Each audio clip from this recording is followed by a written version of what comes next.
4, Êxodo 4, a partir do verso 27 até o versículo 10 do capítulo 5, diz assim a palavra de Deus. O Senhor disse a Arão: vá encontrar-se com Moisés no deserto. Ele foi e, encontrando-se no monte de Deus, o beijou.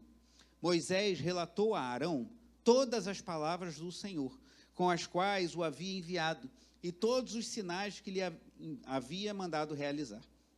Então Moisés e Arão foram e reuniram todos os anciãos dos filhos de Israel. Arão falou todas as palavras que o Senhor tinha dito a Moisés, e este fez os sinais diante do povo. E o povo creu. E quando ouviram que o Senhor havia visitado os filhos de Israel e visto a aflição deles, inclinaram-se e adoraram.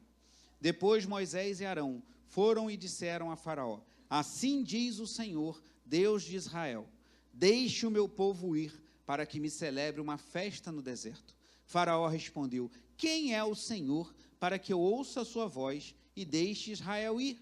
Não conheço o Senhor, e não deixarei Israel ir. Eles prosseguiram: o Deus dos hebreus veio ao nosso encontro. Portanto, deixe-nos ir caminho de 3 dias ao deserto, para que ofereçamos sacrifícios ao Senhor, nosso Deus, para evitar que ele venha sobre nós com peste ou com espada. Então o rei do Egito disse: Moisés e Arão, por que estão afastando o povo das suas tarefas? Voltem ao trabalho. E Faraó disse também: o povo da terra já é muito, e vocês ainda querem que eles descansem de suas tarefas. Naquele mesmo dia, Faraó deu uma ordem aos feitores do povo e aos seus capatazes, dizendo: daqui em diante, não forneçam mais palha ao povo para fazer tijolos como antes, que eles mesmos ajuntem para si a palha, mas exijam deles a mesma quantidade de tijolos que antes faziam.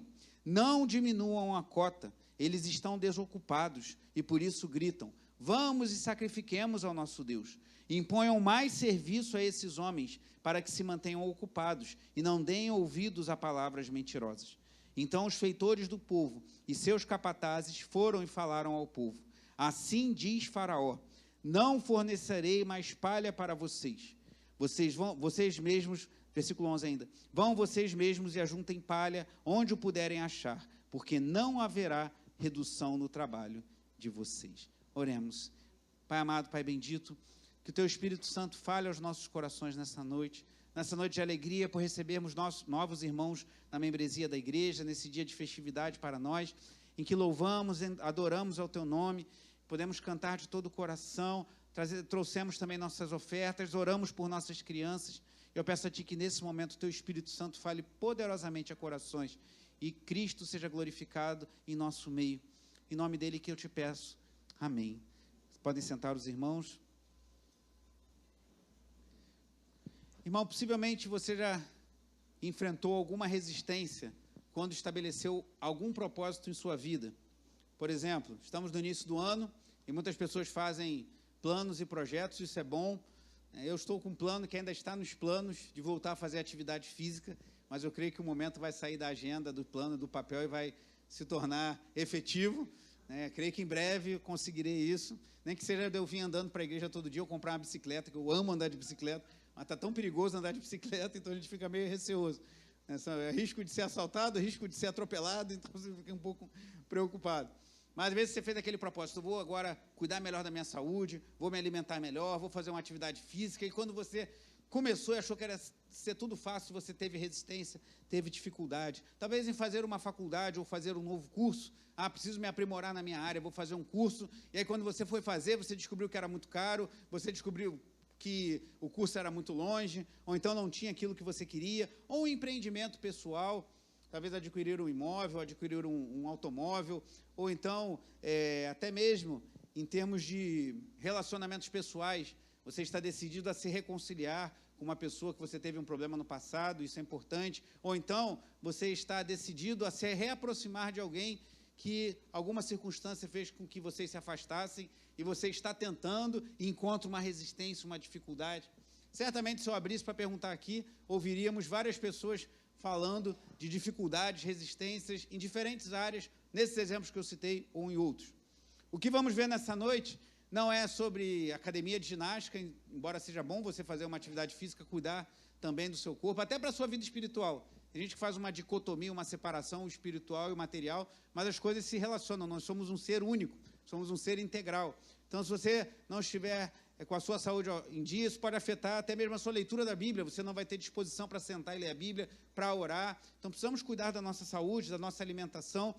Talvez você já tenha passado por isso, pelo desejo de fazer um curso, uma faculdade, encontrar dificuldades, desejo em se reconciliar com uma pessoa, encontrar resistência. Mas hoje nós falaremos sobre uma outra resistência, sobre o que nós vemos aqui nas Escrituras, a resistência de Faraó para que o povo saísse do Egito. Como temos visto, né, estamos lendo o livro de Êxodo, já passamos desse capítulo há algum tempo, mas eu senti o desejo no coração de expor esse e mais alguns textos que veremos ao longo dessa mensagem. A dificuldade, a resistência que o povo de Deus encontrou ao desejar cumprir o chamado de Deus para adorá-lo no deserto. O reverendo Hernando Dias Lopes, num artigo comentando esse texto e alguns que eu vou mencionar também, ele fala de algo que é sabido e que muitos talvez já tenham ouvido essa analogia entre Faraó, nos dias do Êxodo, e nós, diante de Satanás em nossos dias. Entre a libertação do povo de Israel do Egito e a nossa libertação do império das trevas, das garras de Satanás, do mundo e do pecado. Entre a peregrinação do povo de Israel no deserto e a nossa peregrinação nessa vida rumo à Nova Canaã, a Jerusalém celestial. E é sobre isso que eu quero falar nessa noite. A resistência de Faraó para que o povo saísse e a resistência de Satanás para que nós nos lancemos de forma mais intensa para adorar ao nosso Deus. E eu quero chamar a atenção de 4 pontos, mas o primeiro é praticamente um interlúdio, uma abertura do que veremos a seguir. Como você leu, essa pregação comecei exatamente no versículo seguinte, a pregação da manhã.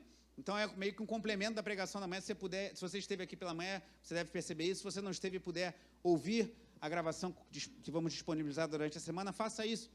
Então, Moisés precisa acertar um problema familiar, precisa circuncidar seu filho Gerson, e assim ele faz. E Zípora, na verdade, faz, a sua mulher intercede, ele entra, como muitas vezes as mulheres sábias fazem isso, e intervém para que fique tudo bem na família.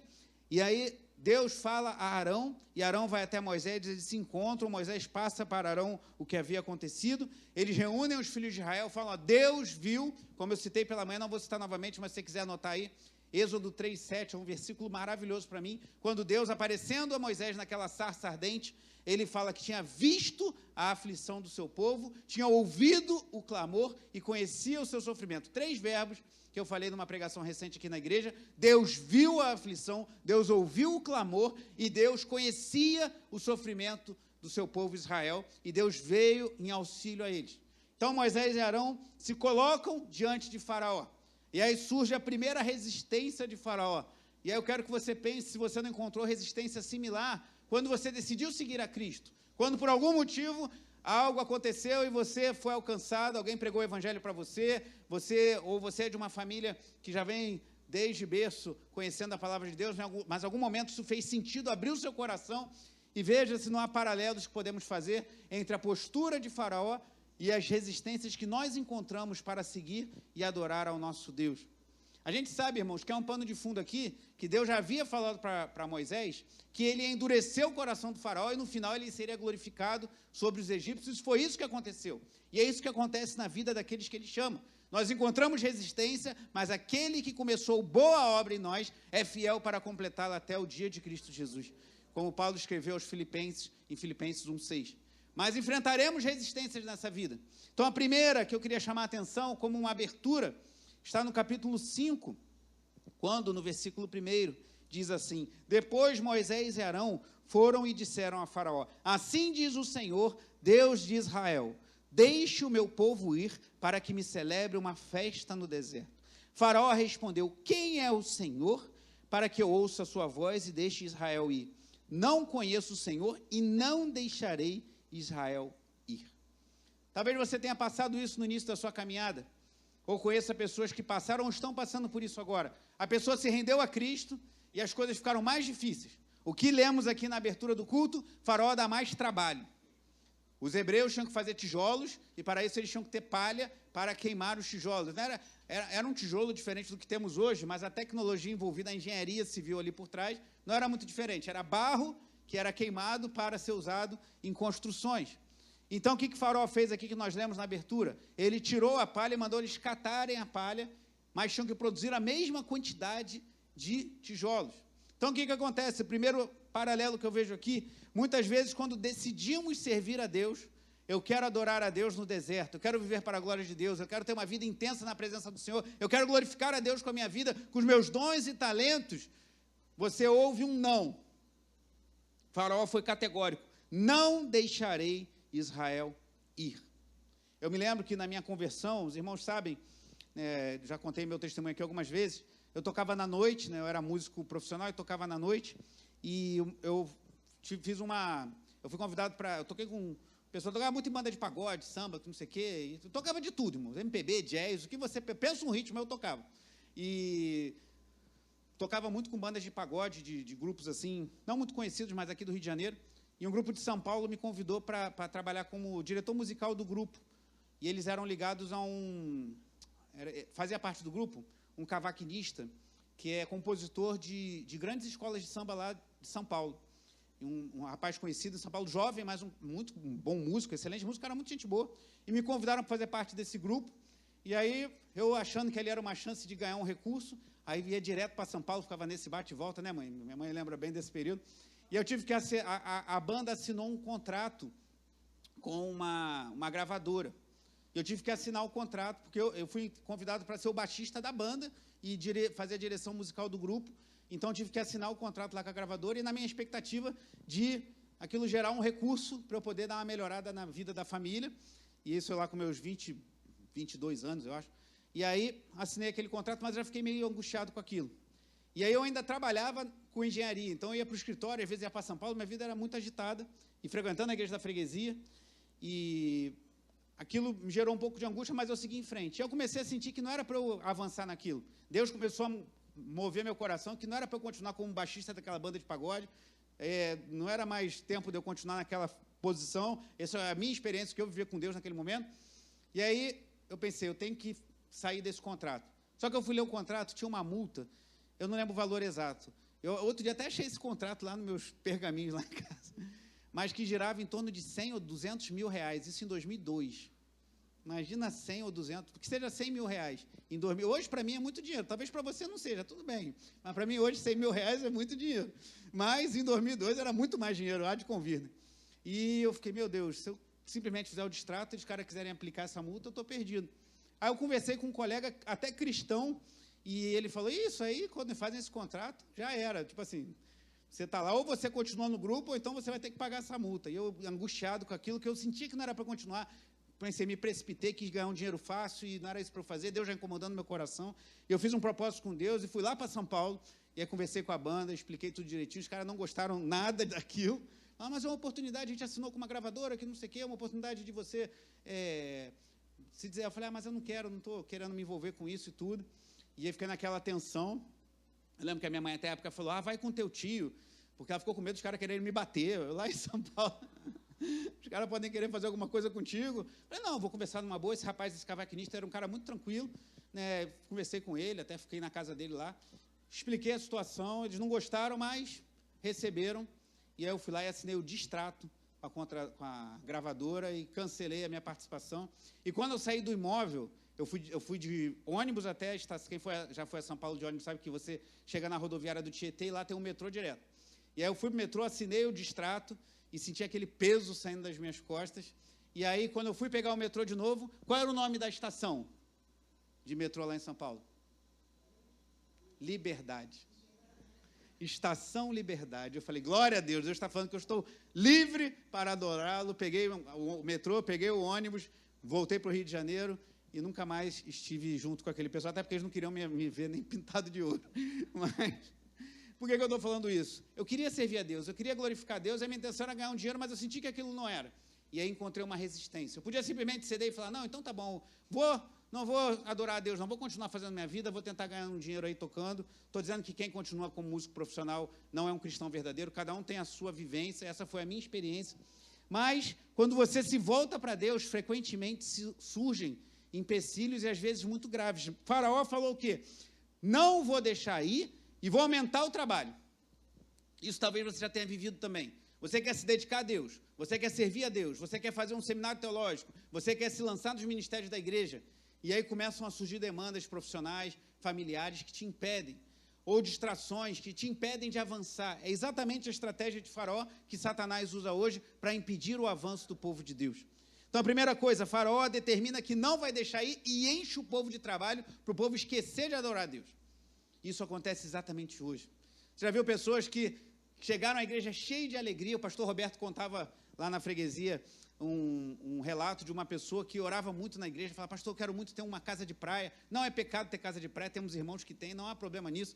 Mas a pessoa orou e trabalhou e se esforçou e comprou uma casa de praia e passou a ficar todo final de semana na casa de praia e sumiu da igreja. Então a casa de praia, que era uma bênção que ele desejava, passou a ser um empecilho para que ele estivesse na presença do Senhor com a igreja. Então você talvez tenha visto pessoas assim que quiseram se lançar na obra de Deus, quiseram servir mais a Deus e surgiram empecilhos, tiraram a palha e ela tinha que produzir a mesma quantidade de tijolos, tiraram os recursos e ela tinha que continuar servindo e ela não continuava servindo mais a Deus. Cuidado, irmão. Se isso está acontecendo na sua vida, meu irmão, minha irmã, pode ser o faraó dos nossos dias, Satanás, querendo impedir o seu avanço para adorar ao Senhor. Esteja de olhos abertos, de ouvidos atentos, e ore ao Senhor para que Deus te dê discernimento e sabedoria. E se precisar ir lá para São Paulo assinar o distrato, vai lá, que Deus vai te trazer em liberdade, como fez comigo. Mas agora eu queria falar de 3 pontos mais específicos da estratégia de Faraó. O que aconteceu? O Faraó primeiro falou isso, não vou deixar, aumentou o trabalho, e o que adiantou? Adiantou nada. Deus continua agindo em favor do seu povo, o povo reclamou com Moisés, reclamou com Arão, mas aí Deus começou a operar suas maravilhas. Aí veio a primeira praga, vimos isso na escola dominical, nesses 2 domingos, passado e hoje. Primeira praga, as águas viram sangue. Segunda praga, as rãs tomaram todo o Egito. Deus começa a se manifestar ali no Egito, e Faraó vendo que Deus estava agindo para libertar o seu povo. Então, vá comigo no capítulo 8, versículo 24.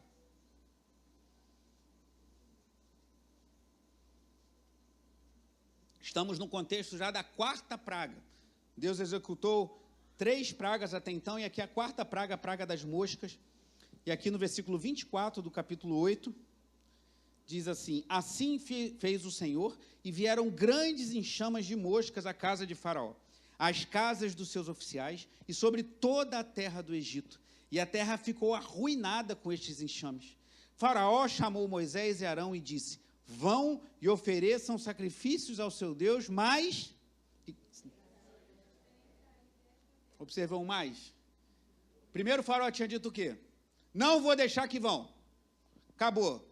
Encheu de trabalho, mas não deu certo. Deus transformou águas em sangue. Deus enviou a primeira praga, que está lá no capítulo 7. Deus, na segunda praga, veio as rãs, que tomaram o Egito. A terceira praga, os piolhos. Observe aqui um detalhe no versículo 18 do capítulo 8, no contexto da terceira praga dos piolhos. Diz assim, versículo 17: e eles assim fizeram. Arão estendeu a mão com seu bordão e bateu no pó da terra. E houve muitos piolhos nas pessoas e no gado. Todo o pó da terra se transformou em piolhos por toda a terra do Egito. É muito piolho, gente. E os magos fizeram o mesmo com as suas ciências ocultas para produzirem piolhos, mas não conseguiram. Até aqui, os magos de Faraó, os ocultistas, por assim dizer, lá do Egito, conseguiam reproduzir alguma das maravilhas que Moisés estava fazendo. Mas a partir dessa terceira praga dos piolhos, eles não conseguem mais. Então Moisés viu que o negócio estava difícil. Então, ao invés dele falar assim, não vão adorar, não vou deixar, ele muda o discurso, e aqui no versículo 25 que lemos, ele fala, vão e ofereçam sacrifício ao seu Deus, mas, o que está escrito aí? Sem sair desta terra. Satanás continua fazendo a mesma coisa nos nossos dias. Ele muitas vezes fala para aquele que deseja servir ao Senhor, tudo bem, você está resoluto, você está decidida, você quer servir a Deus, você quer se lançar para adorar a Deus no deserto, então tá bom, mas não saia daqui não. Como se a gente pode fazer um paralelo, fica aqui no mundo, pode servir a Deus, mas não sai aqui do meu domínio, continua aqui comigo. Faraó queria determinar o local onde o povo deveria cultuar. Faraó queria tomar algo que era prerrogativa de Deus, dizer onde o povo de Deus tinha que adorá-lo. Ali, hoje em dia, nós podemos adorar ao Senhor em qualquer lugar, mas ali havia um contexto de ir para o deserto, fazer uma aliança e depois chegar na Terra Prometida. Então, o Faraó quis determinar algo que tanja ao culto a Deus. Isso pode acontecer com a sua vida, irmão. Talvez você esteja tão resoluto em servir a Deus, tão decidido em glorificar a Deus com a sua vida, que Satanás vê que não adianta falar que não vai, e não adianta te dar muito trabalho, que você vai continuar buscando a Deus. Então, ele fala, então vamos conciliar as coisas. Eu deixo você adorar, mas você fica aqui perto de mim. Você mantém o seu pensamento mudando. Você mantém as suas práticas. Você mantém aquilo que você sabe que está no meu domínio. E eu deixo você adorar a Deus. Só que Deus deseja exclusividade. Deus não deseja ser adorado de forma dividida. Um pé no mundo e um pé no reino de Deus. Ou estamos no mundo e servimos a Satanás, ou estamos em Cristo e servimos a Deus. Não há meio termo. Então, Satanás, não, Faraó fala, pode ir, mas não sai daqui, não. E olha a resposta de Moisés no versículo 26. Moisés respondeu, não convém que façamos assim, porque ofereceríamos ao Senhor nosso Deus sacrifícios que são abomináveis aos egípcios. Se oferecermos tais sacrifícios diante dos seus olhos, não é verdade que eles nos apedrejarão? Talvez isso aqui é porque, assim como é na Índia hoje em dia, por exemplo, algumas culturas consideram animais sagrados. Então, quando eles fossem lá cultuar e pegassem, sacrificassem animais a Deus, os egípcios iam ficar revoltados e ia gerar um problema. Um autor que eu citei de manhã, Robert Alan Cole, conta uma história interessante. Ele fala que os persas ganharam deslealmente uma batalha contra os egípcios, não no tempo da Bíblia, mas em outro período. Nos dias de Cambises, os persas ganharam dos egípcios, recorrendo a uma estratégia de guerra, que alguns considerariam desleal, de colocar uma barreira de animais sagrados à frente das tropas, de forma que os arqueiros egípcios se recusaram a atirar. O que os persas fizeram nessa luta contra os egípcios nos dias de Cambises? Eles botaram animais na frente do exército deles, que eram sagrados para os egípcios. Então, os arqueiros, quando iam atirar contra o povo, eles recuaram. Não, mas a gente vai matar aquele animal, a gente não pode matar aquele animal. Olha a estratégia. E aí eles avançaram e conseguiram derrotar o exército egípcio. O que Moisés chama a atenção aqui é que, se eles sacrificassem ao Senhor naquela terra, não ia dar certo. E como eu penso que isso pode se aplicar a nós? Meu irmão, se você quiser viver os princípios, os propósitos de Deus para a sua vida nesse mundo, não vai dar certo. Se você, jovem, quiser ser uma jovem santa, que se conserve para o Senhor, vivendo no mundo indo para boate, indo para lugares onde as mulheres se prostituem, onde os homens são promíscuos, onde, com perdão da expressão, ninguém é de ninguém, como dizem aí no mundo, não vai dar certo. O mundo não vai entender, você vai acabar cedendo à tentação do mundo. Não dá para servir a Deus permanecendo no Egito. Você tem que sair do Egito. Não dá para conciliar. Os egípcios não vão aceitar que você tenha uma vida íntegra, uma vida santa, uma vida que glorifique ao Senhor vivendo no Egito. Estou dizendo que o jovem não deva fazer faculdade, pelo contrário, penso que devemos estimular os nossos jovens a entrar na faculdade, mas devemos prepará-los, que a faculdade se tornou um lugar terrível, que desvia muitos jovens cristãos da sua fé. Mas devemos nos preparar e o jovem precisa se preservar de lugares do Egito, onde a sua fé vai ser destruída. Então não dá para servir a Deus e continuar no Egito. Faraó, essa proposta não rola. Precisamos sair daqui. Então, primeiro aspecto, eu falei como introdução, Faraó não queria deixar que eles fossem, mas eu queria chamar a atenção para esses 3 pontos. Primeiro, Faraó não quer que eles vão para o lugar que Deus determinou. Ele quer que eles continuem adorando ali. Satanás vai querer que você diga que é cristão, mas continue vivendo no Egito. Isso não funciona. Não se pode servir a Deus 2 senhores, como disse o Senhor. Ou servimos a Deus, ou servimos as riquezas. Ou servimos a Deus, ou servimos a Mamon. Não dá para você servir a Deus e permanecer no Egito. Satanás queria isso porque ele queria continuar dominando o povo de Israel. Satanás quer que você tenha uma vida dupla, que você esteja na igreja, que você ouça a palavra de Deus, mas que você continue vivendo no Egito, porque assim você continuará sob as suas garras. Segundo ponto, aqui já no capítulo 10, versículo 8. Avance para... Não, perdão. Pulei para o tópico 3. Capítulo...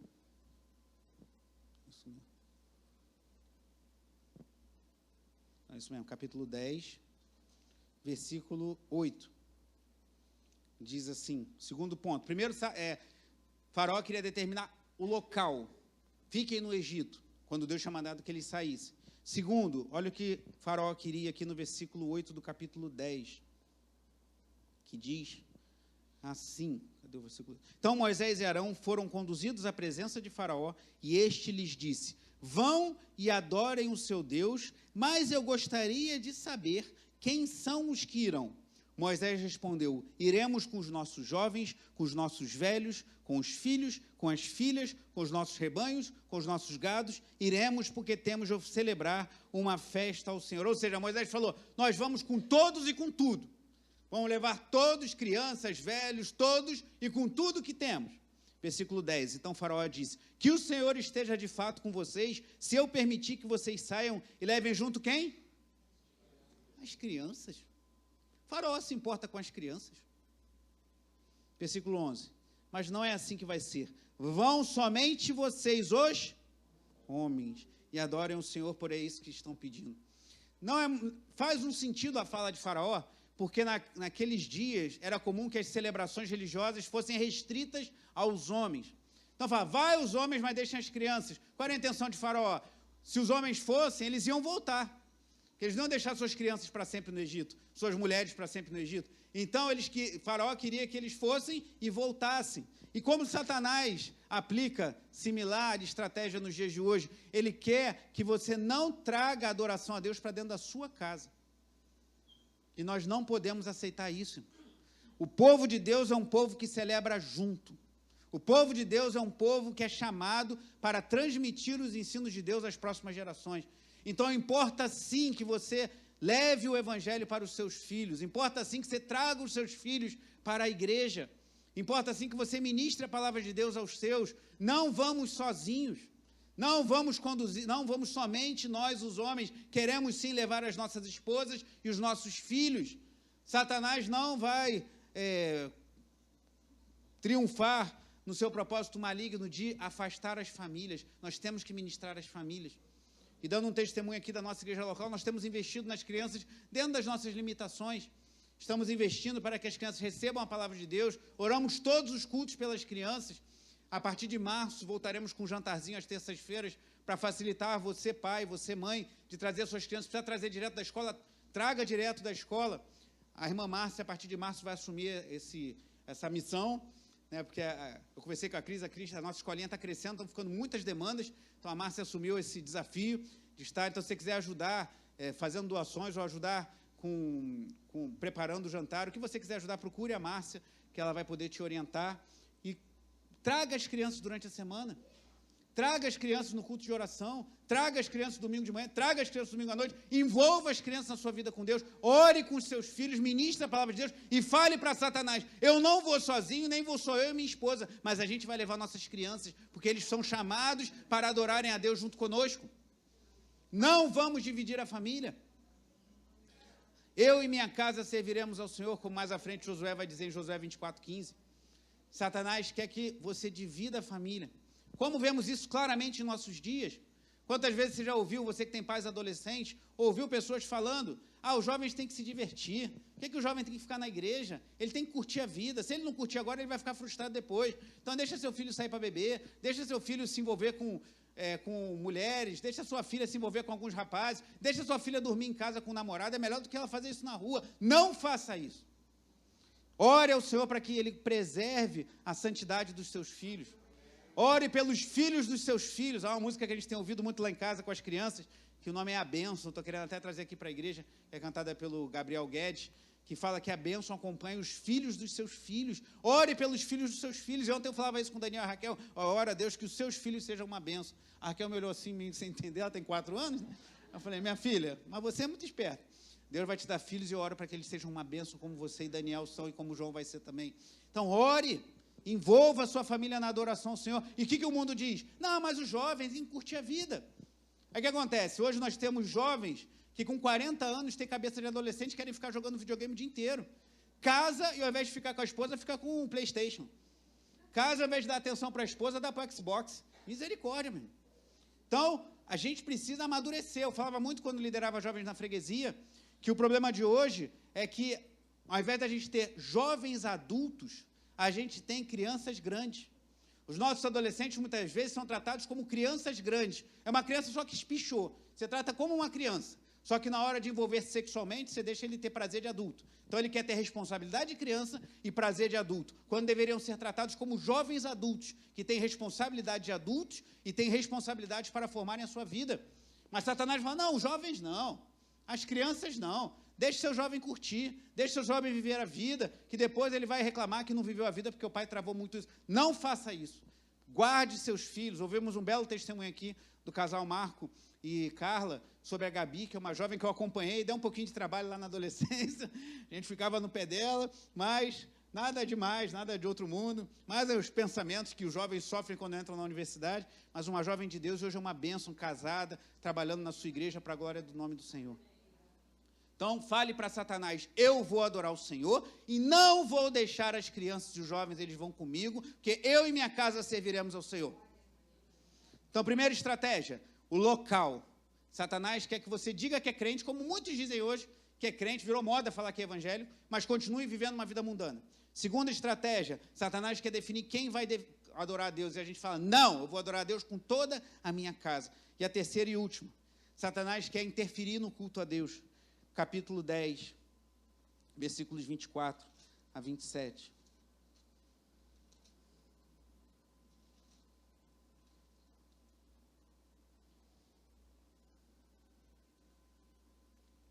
Êxodo 10, 24.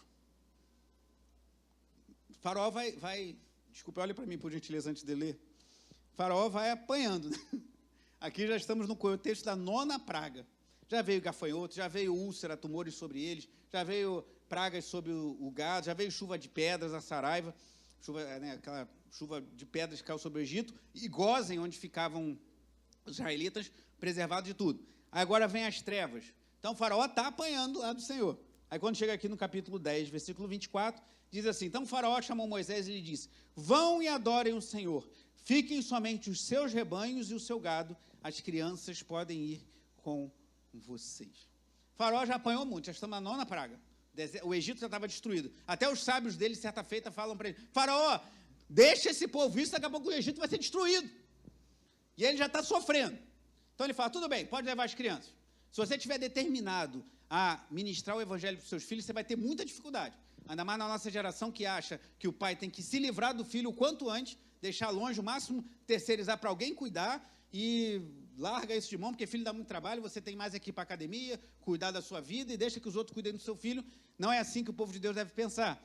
Então o faraó aqui já se rendeu. Tudo bem, pode adorar com seus filhos, pode levar as crianças, mas não leve os seus rebanhos e o gado. Qual o problema nisso? Talvez o faraó quisesse atrapalhar economicamente o povo de Israel, pois o gado produzia carne, leite. Mas há um problema mais profundo aqui. Como Deus seria adorado? Através de sacrifícios de animais que apontavam para o sacrifício perfeito de Jesus Cristo. Os sacrifícios de animais no Antigo Testamento tinham um propósito específico e claro, apontar para o sacrifício perfeito do Filho de Deus. Então o faraó quer mexer no culto. O faraó quer mexer nisso que a gente está fazendo aqui, irmãos. E é por isso que eu sou muito chato com o que tange ao culto público. Porque Satanás quer botar suas garras imundas no culto da igreja. Se ele não consegue, como na introdução, impedir que o povo vá adorar a Deus, que ele primeiro tentou impedir, botou trabalho, o povo continuou. Se ele não consegue atrapalhar o local e deixar o povo continuar no Egito e adorando a Deus, o povo vai para o deserto. Se ele não consegue interferir em quem vai e vê que tem que liberar para ir com as crianças, ele quer interferir em como você cultua a Deus. Não leve o gado. Precisa disso não. Por que sacrificar animais? Mas quem determina o modo de cultuar a Deus é o próprio Deus, não é Satanás. Então, cuidado com isso, meu irmão. Porque tem muita gente nas igrejas evangélicas que eu creio, que acham que estão servindo a Deus, que acham que estão instruindo a sua família, mas não aprenderam a forma de cultuar a Deus que Ele mesmo prescreveu, e estão vivendo a vida, e estão tocando, e estão achando que está tudo bem, que está bem com Deus, mas não percebem que não estão interessados em saber o modo de Deus. Deus queria que os animais fossem sacrificados, e Faraó falou, não leve não. Deus quer que o culto seja realizado do jeito que Ele quer, irmãos, não do jeito que a gente gosta. Isso no culto público, isso no nosso culto particular. Então, não deixe que Satanás influencie a sua vida e tente determinar o modo de você cultuar a Deus. Mas eu gosto de cultuar a Deus numa igreja que é que eu ouço mais palavras motivacionais, aquela palavra do coach, que fala que vai dar tudo certo, que você é vencedor, que você nasceu para ser cabeça e não ser cauda, que tudo que você se propor a fazer, você vai se dar bem. Bom dia, Senhor, aquela coisa assim, né, bem, que eu tenho muita dificuldade. Mas, cuidado, adore a Deus do jeito que Ele quer ser adorado. Ah, mas vai sacrificar animal, tadinho do boizinho, deixa o boizinho lá, deixa ele aqui no Egito e vai lá adorar o Senhor. Não, Deus quer ser glorificado do jeito que Ele quer. E para você descobrir o jeito que Deus quer ser glorificado, a gente precisa botar o nariz nas Escrituras, a gente precisa ler, a gente precisa orar, a gente precisa aprender das coisas de Deus. Senão a gente pode estar dentro da igreja cultuando a Deus do jeito que o diabo quer.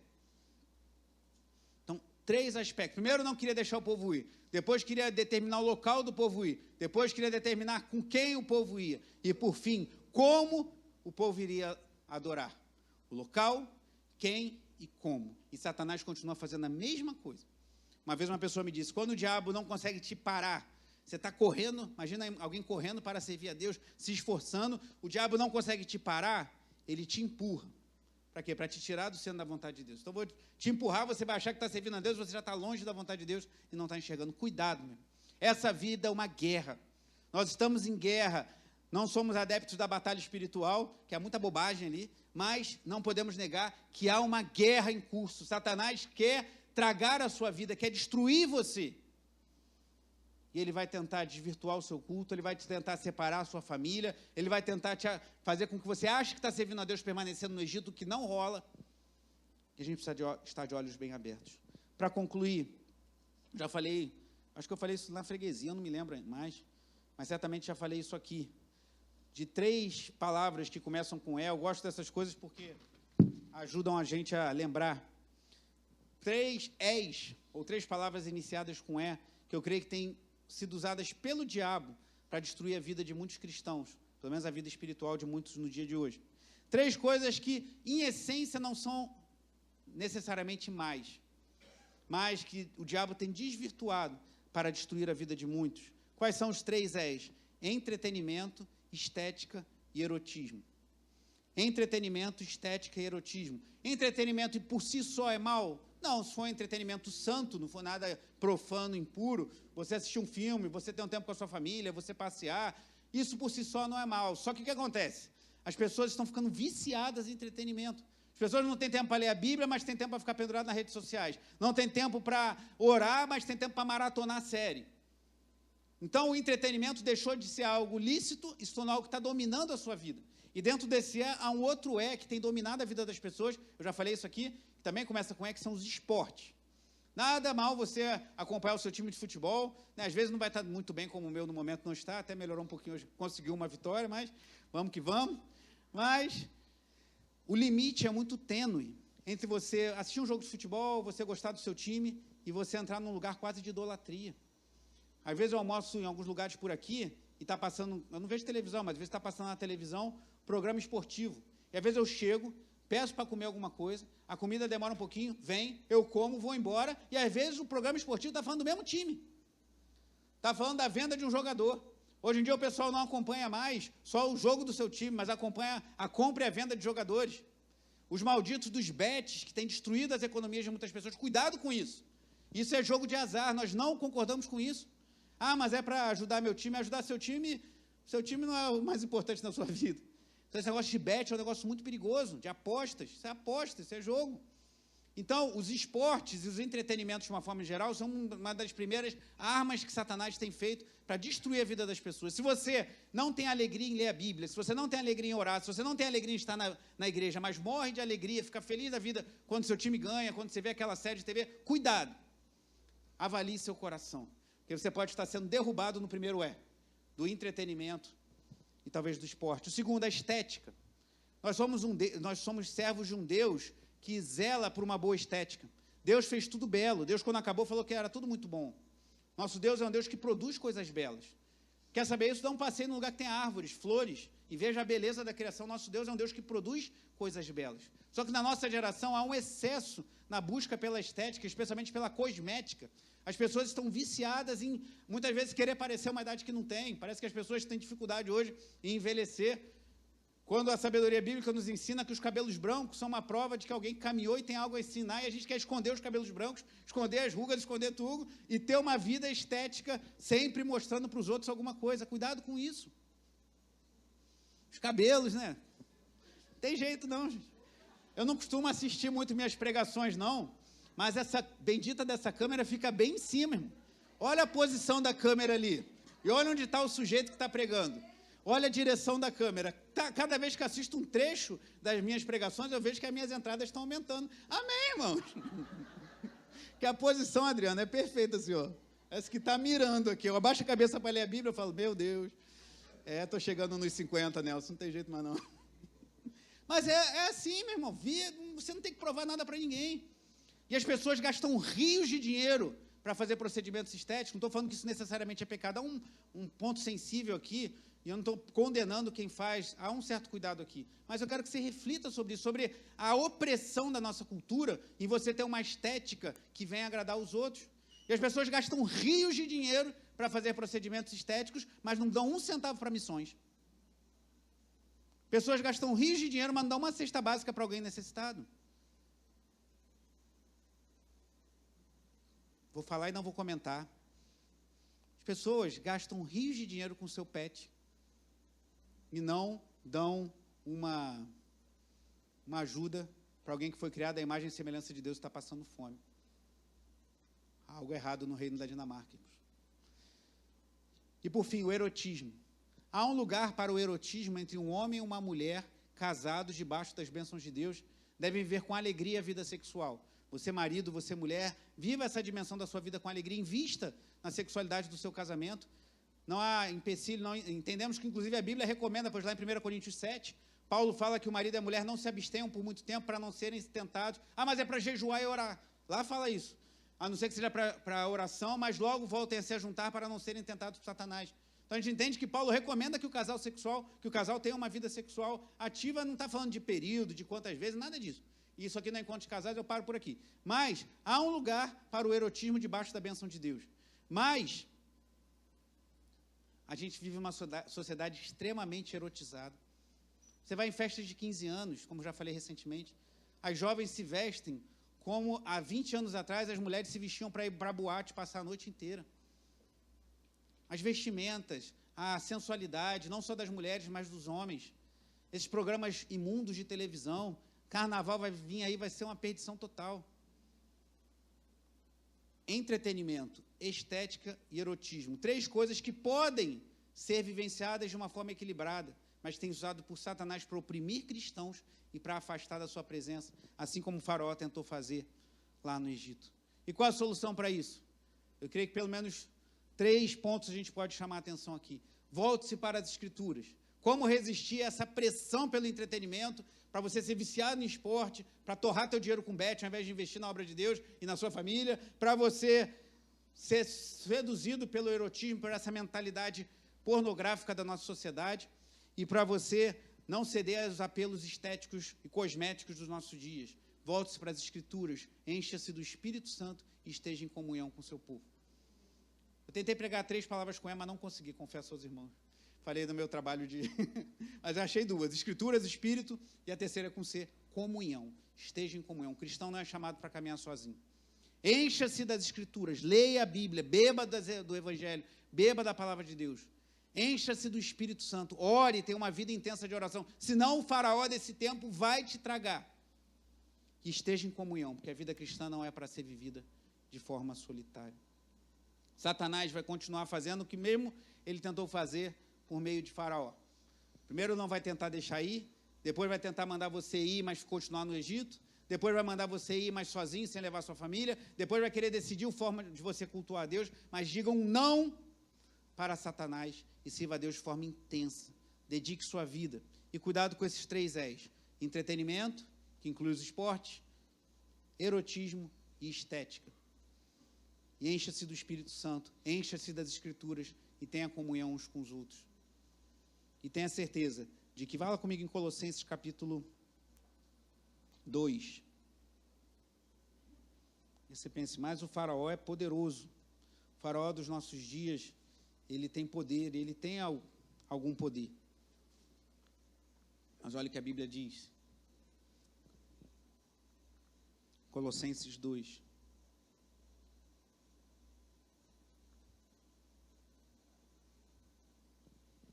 Versículo 13 em diante. Colossenses 2:13.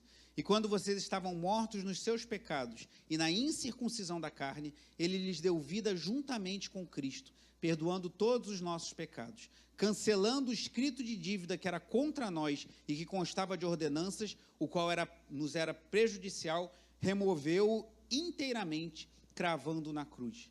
E leia em voz alta o versículo 15 comigo. E, despojando os principados e as potestades, publicamente os expôs ao desprezo, triunfando sobre eles na cruz. Cristo já venceu os principados, Cristo já venceu as potestades, Ele ressuscitou, Ele venceu a morte. Então sejamos cheios do Espírito de Cristo, sejamos cheios da palavra de Cristo, vivamos em comunhão com o povo de Cristo, e aí nós vamos poder resistir às intenções de Satanás nos nossos dias. Vamos orar. Feche seus olhos, curve sua cabeça. O que o faraó dos nossos dias tem feito para tentar te limitar, te impedir de servir a Deus? Peça ao Espírito Santo que te dê esse discernimento. E ore ao Senhor, Senhor, me encha do teu Espírito, Senhor, me encha da tua palavra, Senhor, me encha da tua presença. Faça a sua oração.